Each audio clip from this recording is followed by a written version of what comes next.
a gente tem esse quadro, fica ali na nossa sala, ele é um resumo, evidente que nós a intenção não é nem conseguir ler isso daqui. É só para entender a complexidade e o tamanho do leque de assuntos que trata o plano diretor. Então, por capítulos, a gente foi colocando um apanhado de coisas, depois a gente pode mandar esse PDF, esse é um PDF tamanho A1 que fica ali na nossa sala, que costuma ser o nosso guia ali da assessoria de projetos estratégicos, para tudo que a gente é chamado a trabalhar, chamado a fazer, né? Então, qual é o que o plano diretor trouxe de norte para todas as questões? Então, grosso modo, é a cidade compacta, é a cidade em 5 minutos, com mescla de usos, e é a cidade baseada no desenvolvimento orientado pelo transporte. Então, os eixos de transporte público e seus entornos seriam aqueles nos quais o município se dedicaria a produzir mais infraestrutura, a trabalhar equipamentos públicos de uma forma mais intensa. E aí uma das coisas que eu acho que era legal a gente avaliar se isso está acontecendo.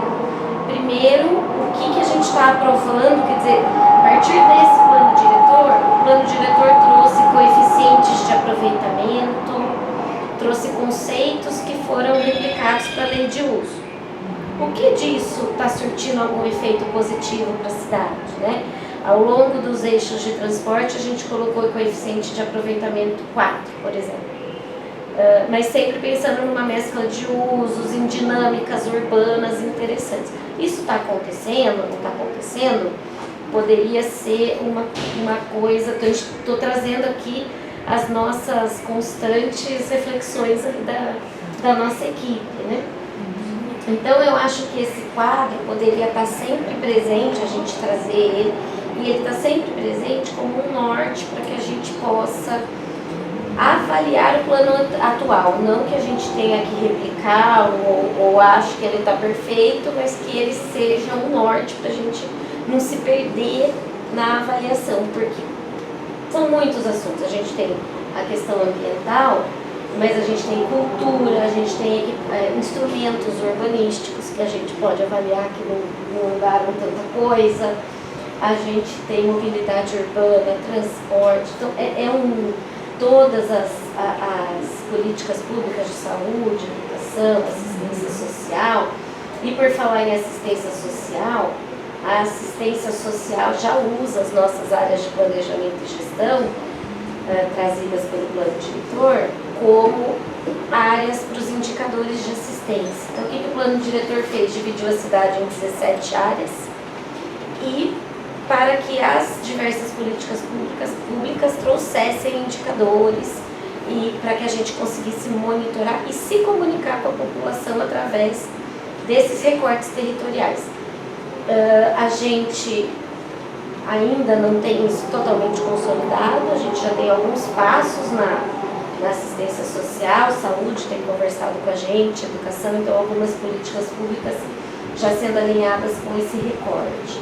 A gente pode fazer pergunta enquanto o senhor prefere quem responder? Não, pode fazer indo. A gente está com uma questão complexa do Podema, porque a lei do Podema ainda é macrozona. Essas 17 áreas, fisicamente, elas têm a ver com as macrozonas?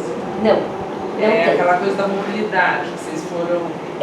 A gente, depois eu posso até abrir um mapa aqui, não tem a ver, aquelas macrozonas. A gente até queria, na época da discussão do plano diretor desse aqui, a gente até insistiu um pouquinho de permanecer com as macrozonas, mas elas já estavam muito desgastadas de todo o processo político que foi acontecendo ao longo dos planos locais de gestão. E eu até fiz uma apresentação sobre as APGs lá no Condema, sugerindo que ao invés de macrozonas, ao atualizar a lei, que se atualizasse para as APGs, né? Porque estava sendo discutida a questão de bacias hidrográficas como uma possibilidade, né? E a gente sugeriu as APGs porque através de todo mundo trazendo informações para o mesmo recorte, fica fica mais fácil da gente entender o que está acontecendo, né? Todo mundo trazendo dados, saúde, educação, todo mundo trazendo elementos no mesmo divisão, ficaria mais fácil da gente fazer uma foto do que está acontecendo, e não só uma foto, a gente constantemente ir alimentando, ser uma coisa, um banco de dados vivo, né?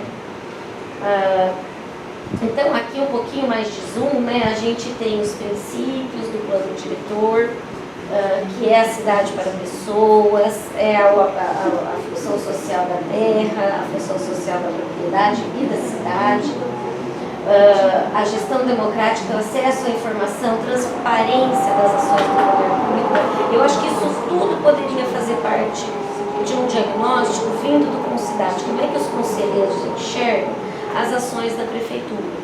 Como que os conselheiros enxergam que a gente pode ser mais eficiente? Certamente nosso diagnóstico não vai ser bom, nós vamos ter muitas críticas, mas eu acho que o momento da gente trabalhar as críticas talvez seja agora, em conjunto, para que a gente consiga fazer um trabalho mais positivo na revisão do plano, né? A gestão inovadora, e aqui vem a questão dos indicadores, né, que a gente vou falar um pouquinho mais para frente.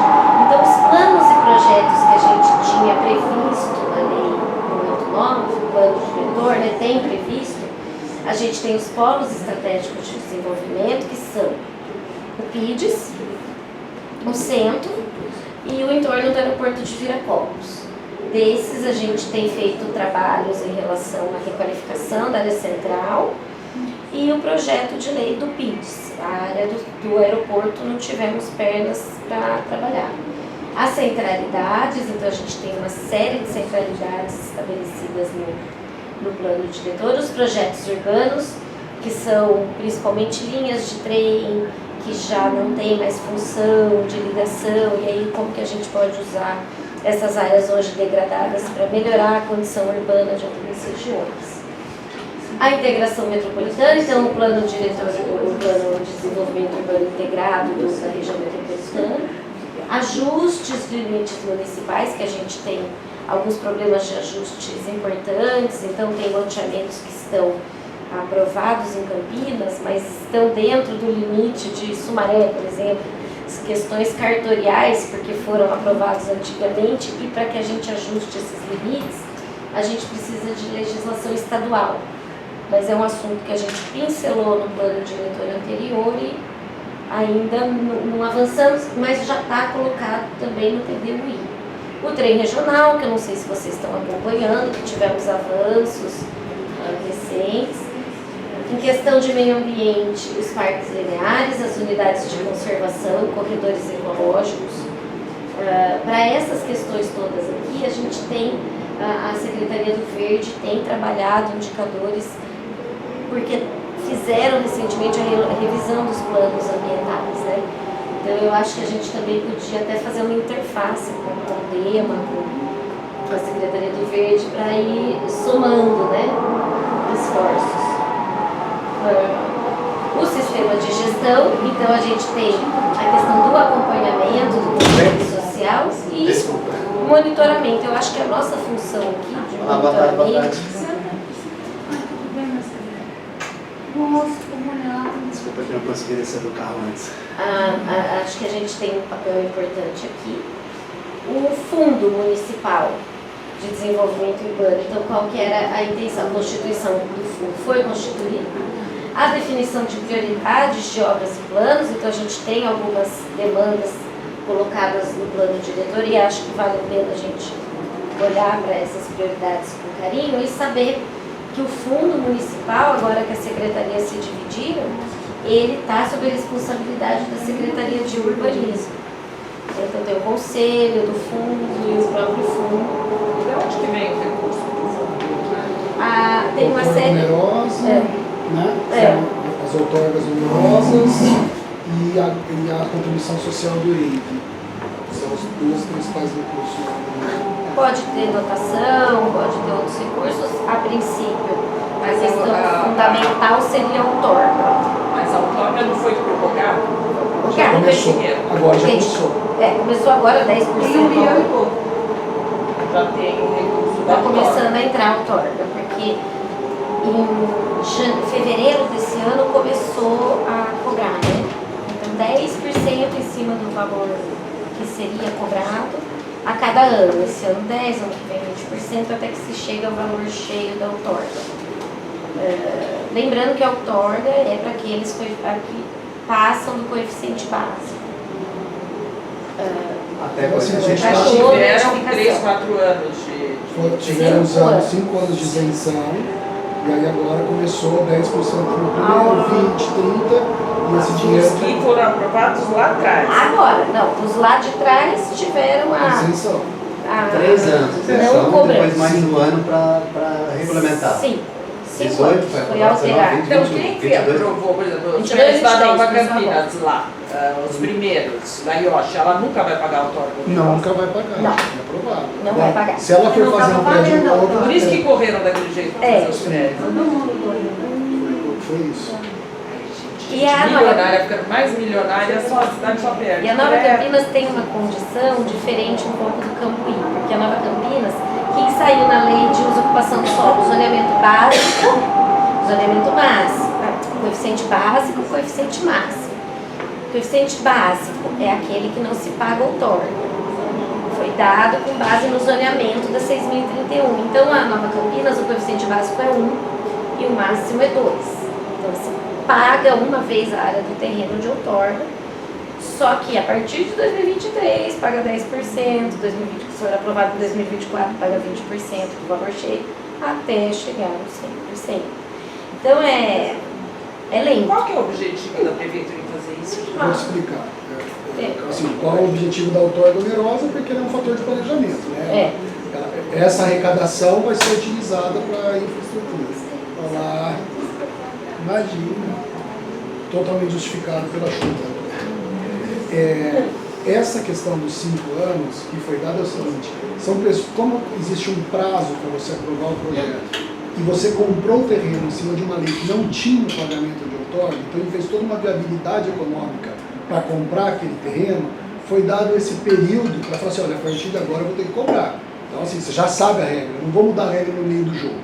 Então, olha, você comprou, não tinha nada, eu não posso chegar, a partir de amanhã vai ter. Fala, pô, se eu soubesse que isso ia acontecer... Mas não aconteceu isso com o terreno da minha mãe na Nova Campinas, compraram logo que o plano diretor foi aprovado.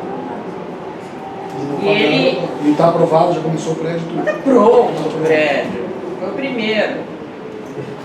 Então, não, assim, não era essa a ideia, tá? A ideia, quando foi dado esse Mas prazo... como que a gente faz para corrigir essas aberrações? É isso, começou a cobrar a outorga agora.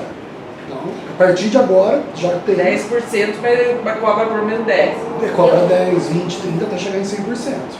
Eu tentando achar sempre como que a gente consegue tirar um proveito urbanístico das situações, eu acho que mais importante do que a cobrança do valor da outorga, para nós aqui sempre foi o desenho urbanístico que a outorga pode trazer. Então, quando a gente tem uma outorga, se a pessoa fizer um prédio mais integrado, menos muros, em uma construção mais, ela vai tendo um desconto da outorga. Então, para nós faria mais sentido uma outorga cheia, coeficiente básico 1 e não 3, não sei o que, por exemplo, que tem no Cambuí, um coeficiente básico. E aí você vai modelando à medida que o projeto é um bom projeto, ele vai pagando menos. Porque vale mais a pena ele como um incentivo de bons projetos. Porque daí o empreendedor consegue, apesar de estar com a conta pensada de um determinado jeito, ele consegue adaptar, fazer adequações no projeto, que o projeto seja menos impactante naquela área e ter a outorga, os seus Isso pode ser descontos. corrigido aqui.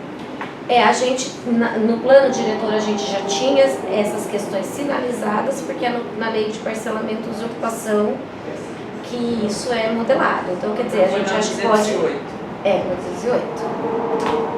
Então, o plano diretor, vocês vão ver, ele é uma coisa mais macro, é como se a gente estivesse num zoom mais alto, de um avião mais alto, e a lei de uso vai chegando mais vai chegando mais para perto.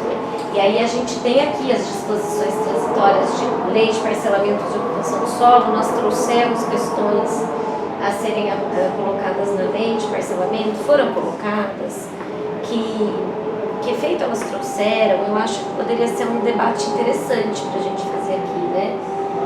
A Comissão Permanente de Legislação Edilícia, que existe além do CMDU, como que a gente trabalha, o que cada conselho está falando, como que a gente traz todo mundo para o mesmo debate, né? Outras questões que o plano diretor abordou, mobilidade e transporte. Então, a hierarquização viária, à medida que a via é uma via arterial, coletora ou local, o uso que é permitido nos lotes que fazem frente para aquela avenida é maior ou menor, vamos dizer. Então, uma via arterial, imagina-se usos de maior impacto, porque é geralmente uma avenida, e numa via local, atividades mais locais. Então, por isso foi feita essa hierarquização. Também temos a questão seríssima da habitação, né? E dos instrumentos. E aí vem a outorga onerosa, operação urbana, estudo de impacto de vizinhança, transferência de potencial construtivo, que nós já temos em vigor para bens tombados, mas podemos utilizar para outros fins. Então, vocês veem que é super abrangente o plano diretor. Então, talvez a gente pensar aqui numa sequência de revisão, um método de revisão, para que a gente não se perca e não deixe nada importante para trás.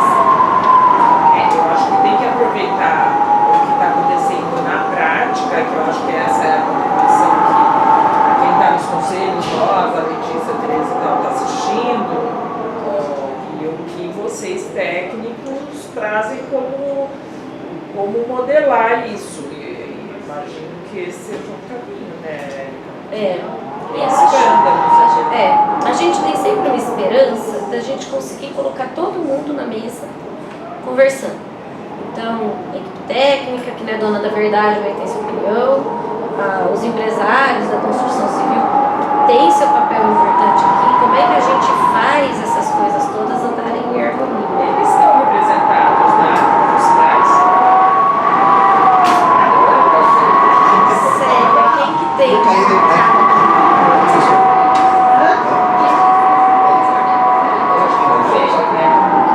Gente, tá terrível, né?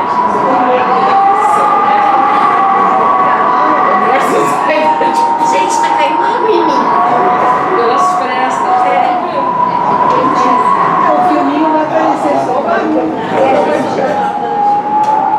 Tô tentando falar alto, mas... Eu tô falando mais perto de você, mas...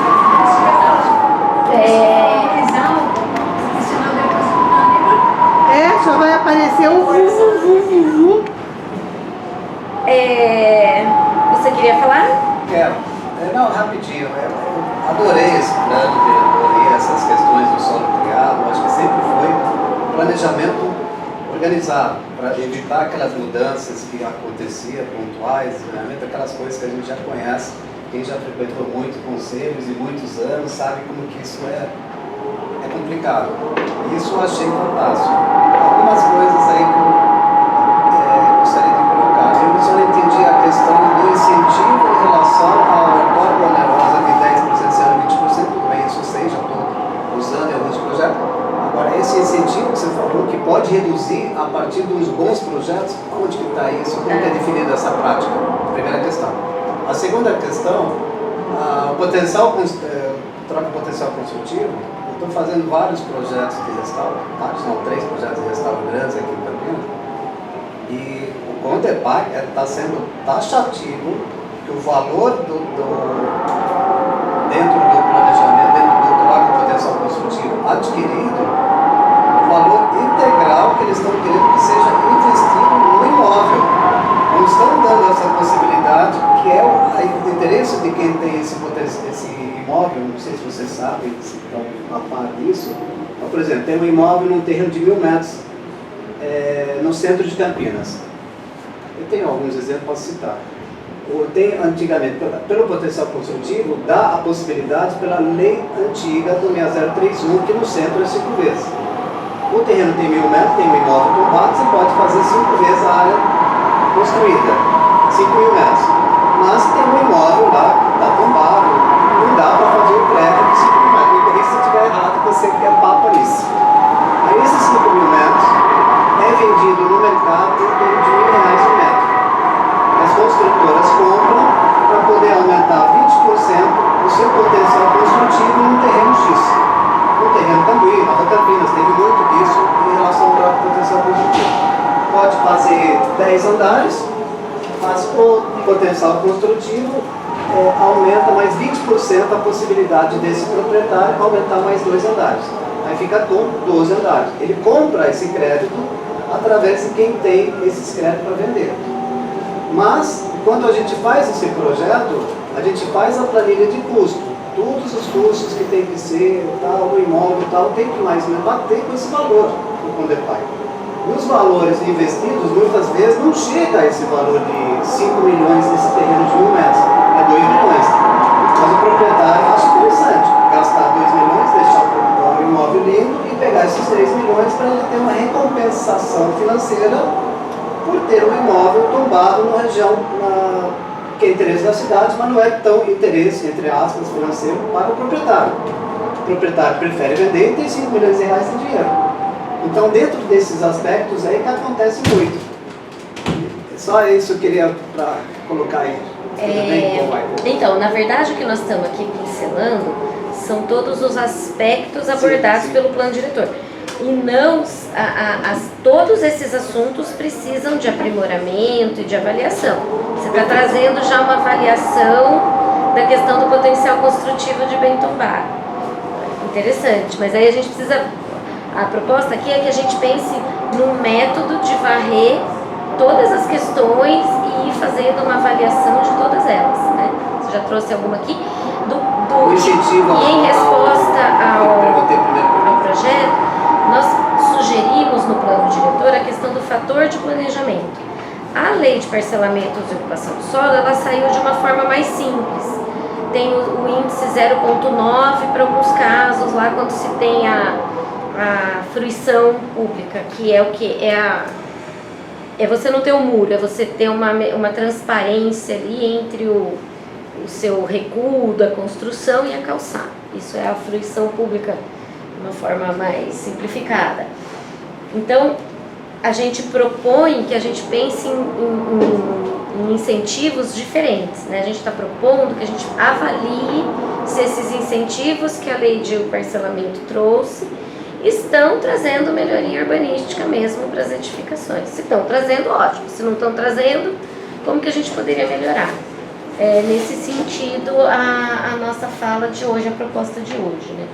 E não trazer já uma leitura. Nós não temos uma leitura. Nós não tivemos um trabalho interno antes. A ideia é compartilhar desde o momento zero aqui com o Concidade, né? Até pelas atribuições do Concidade.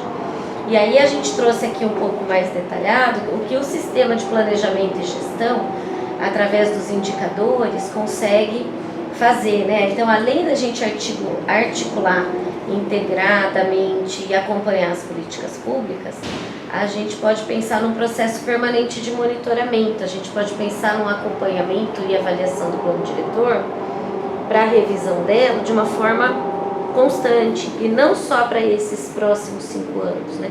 Como que a gente faz isso continuamente, né? Como que a gente trabalha isso continuamente? Belo Horizonte, por exemplo, tem um trabalho forte nisso, que começou pelas questões de acidentes de chuvas, alagamentos, desmoronamentos, que ali tem bastante, e serviu de gatilho. Como que a gente consegue fazer, né, um gatilho aqui? A gente pensou em questões como já colocar, registrar recursos no plano plurianual do município, na lei de diretrizes orçamentárias. Como que a gente consegue tirar do papel algumas propostas do plano diretor? Como que a gente faz o plano diretor não ser só uma lei ali que de vez em quando aparece? Uma contribuição, talvez, nesse sentido, está sendo adaptada ao plano de manejo da APA, que é o plano diretor. Ele tem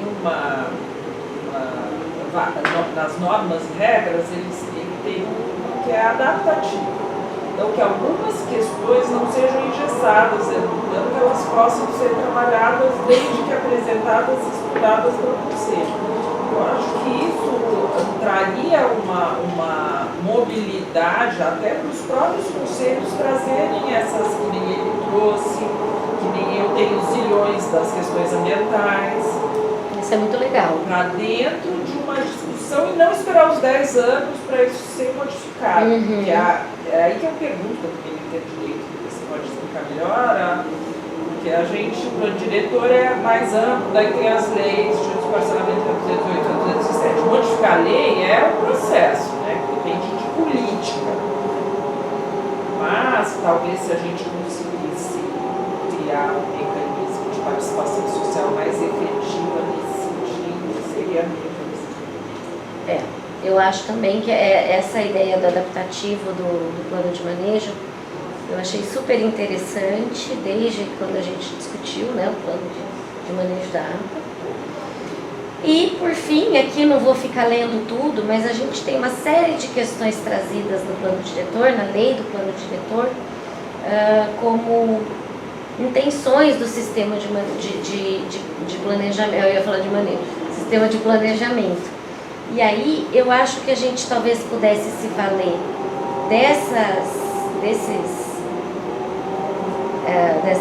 do que está estabelecido aqui nesses incisos para pensar num método da gente revisar o plano diretor, né? Então, quando a gente fala em pensar em indicadores de desenvolvimento, não sei. Não sei, eu estava mexendo. Pega um e puxa para a direita ou para a esquerda. Eu acho que está com a tela estendida. Não vai. Isso. Ó, olha que doideira. Não sei. Mas era o último slide, pelo menos teve a dignidade, né? Não, tudo bem, eu acho que já deu para entender. Mas quando a gente pensa nesses indicadores, o que a gente ali tem refletido? Talvez fazer uma análise, assim, quanto que a gente tem aprovado, o que a gente tem aprovado desde a Lei 208, 207, o que o município aprovou de edificação, o que foram essas edificações, o que isso vai render de outorga ou de melhoria urbana, é alguma coisa concreta que talvez sirva de indicadores. O que as secretarias das políticas de saúde, educação, o que elas fizeram de obras, o que o EIV contribuiu, porque o EIV contribui com obras, né? Que obras foram essas que o EIV está fazendo? Então, alguns dados para a gente trazer para o concreto. Então, foi uma das ideias, e por APG, né? Que é a área de planejamento e gestão, que a gente trouxe aqui para conversar. Então, não sei como é que sai esse negócio. Sobre as áreas de expansão urbana, é uma questão que a gente está assistindo na prática, a dificuldade que isso vai ser. Você falou no começo que o plano diretor pensou numa cidade compacta de multiuso.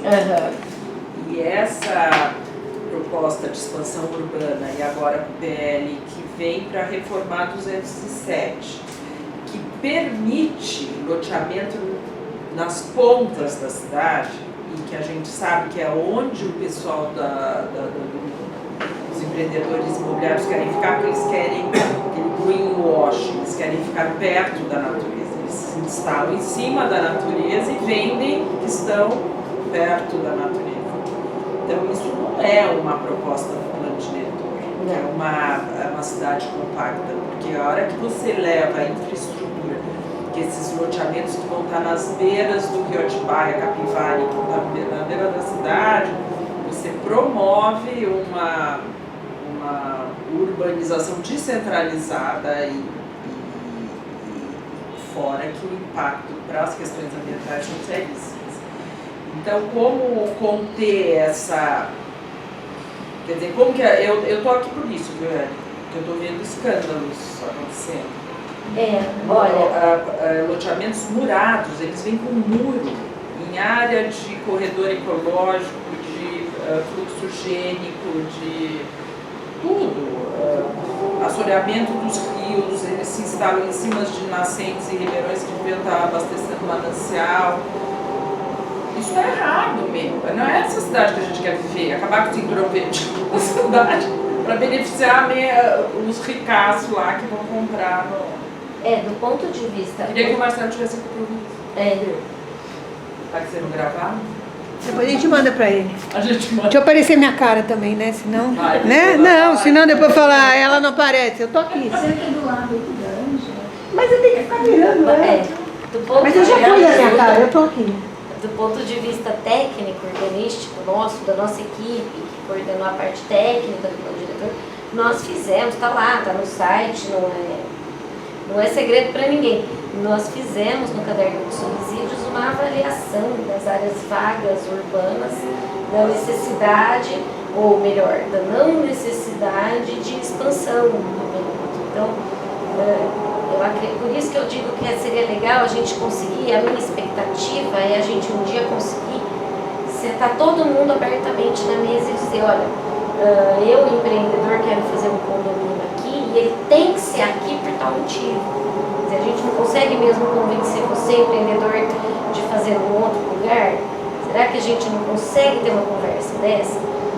Será que é possível? Será que é possível? Fazer o empreendimento com sustentabilidade? Com sustentabilidade. E do ponto de vista urbanístico,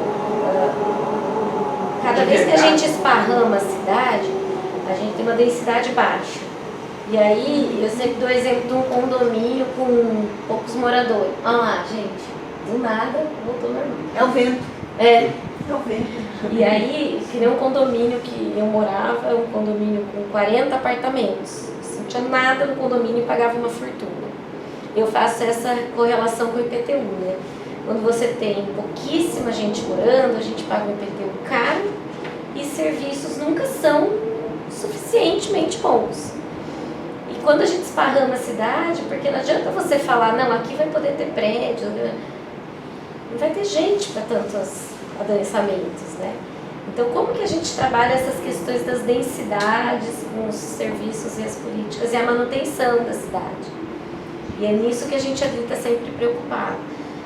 Porque numa leitura, posso estar fazendo uma leitura rasa aqui agora, mas as questões ambientais, as equipes responsáveis pelas análises ambientais sempre tiveram uma visão de que ser rural não significa que a questão ambiental está protegida. Porque certas atividades rurais também são muito impactantes para a questão, para o meio ambiente. Então, você ter um loteamento que seja sustentável pode ser, às vezes, melhor do que você ter uma parte agrícola que não. Mas isso é mentira. Não, eu estou dizendo, eu não vou defender Eu acho que área um dos inteira. fenômenos antropogênicos que mais impactam o ambiente é a expansão urbana. Não tem a dúvida. A questão da permeabilidade, a questão... Mas o que eu estou mais olhando, não vou responder pela questão ambiental, porque eu não sou gabaritada, mas pela questão urbanística a gente tem